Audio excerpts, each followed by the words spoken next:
بسم اللہ الرحمن الرحیم۔ السلام علیکم۔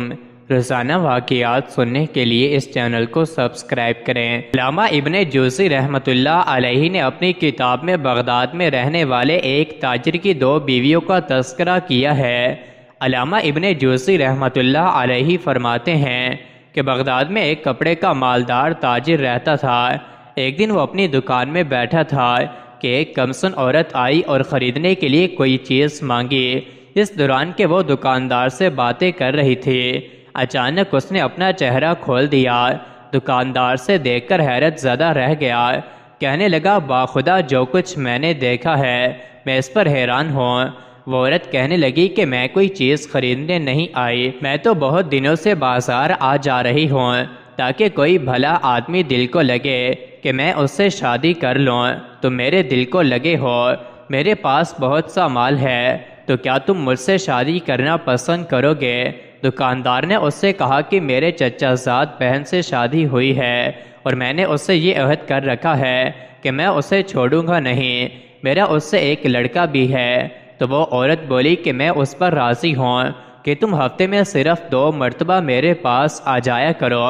دکاندار اس پر راضی ہو گیا اور اس سے نکاح کر لیا، اس کے ساتھ گھر گیا۔ پھر وہ واپس اپنے گھر آیا اور اپنی اہلیہ سے کہنے لگا کہ میرے ایک دوست نے کہا ہے کہ میں اس کے یہاں رہوں۔ یہ کہہ کر وہ چلا گیا اور رات اس عورت کے یہاں گزاری۔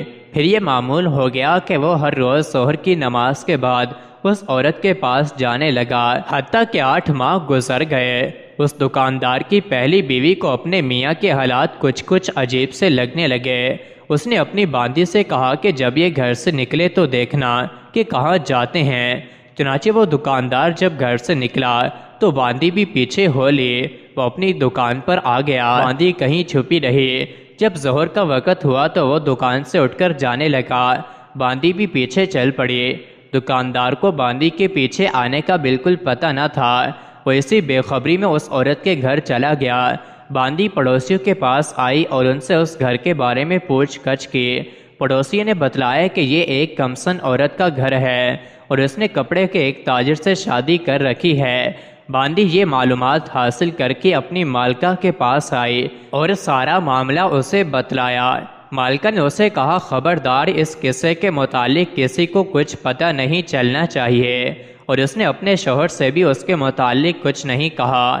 یوں ہی ہنسی خوشی دن گزرتے رہے۔ سال پورا ہوا تو وہ تاجر مر گیا اور اس نے 8000 اشرفیاں ترکے میں چھوڑ دیں۔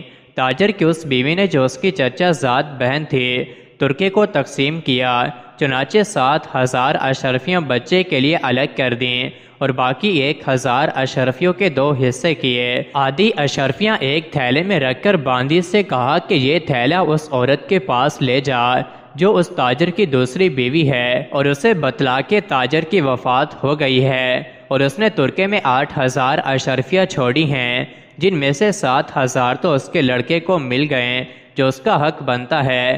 1000 اشرفیاں جو باقی بچی تھیں وہ میں نے اپنے اور تمہارے درمیان تقسیم کر لی ہیں، یہ تمہارا حق ہے، یہ لے لو۔ باندی وہ اشرفیاں لے کر اس عورت کے پاس گئے، اسے تاجر کا سارا قصہ سنایا اور بتلایا کہ تاجر کی وفات ہو گئی ہے اور اس کی اہلیہ نے یہ اشرفیاں بھیجی ہیں۔ وہ عورت رونے لگی۔ پھر اس نے اپنا صندوق کھول کر ایک پرچہ نکالا اور باندی سے کہا کہ یہ اپنی مالکن کے پاس لے جا، اسے میرا سلام کہہ اور یہ بتلا کہ اس تاجر نے مجھے طلاق دے دی تھی، یہ اس کا لکھا ہوا کاغذ ہے، اور یہ مال اس کی اہلیہ کو واپس لوٹا دے، کیونکہ میں اس تاجر کے ترکے کی کسی چیز کے بھی حقدار نہیں ہوں۔ مزید ایسی ہی ویڈیوز کے لیے چینل کو ضرور سبسکرائب کریں۔